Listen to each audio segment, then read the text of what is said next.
উচ্চস্বরে রাজবংশী ভাষায় মন্ত্র পড়েন কৃষকরা।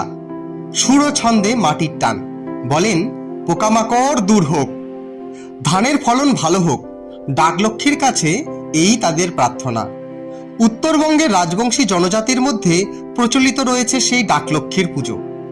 আশ্বিনের সংক্রান্তিতে সবুজ ধানের ক্ষেতে দেখা গেল সেই লক্ষ্মীর আবাহন।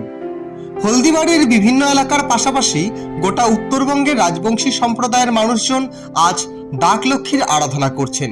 বাড়িতে পুজো দিয়েই চলে আসছেন ধান খেতে।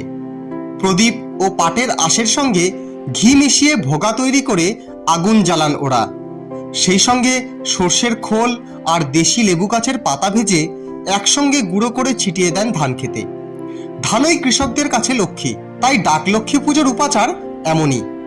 হলদিবাড়ি ব্লকের দেওয়ানগঞ্জের কৃষক সুদীপ রায়, মনোজিৎ রায়, অনিমেষ রায়রা জানান তারা প্রকৃতির পুজো করেন।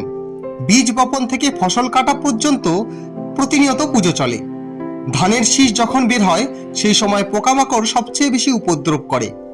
ফসল রক্ষা করতেই সে সময় লক্ষ্মীকে ডাক দিয়ে পোকামাকড় দূর করার প্রার্থনা করেন তারা।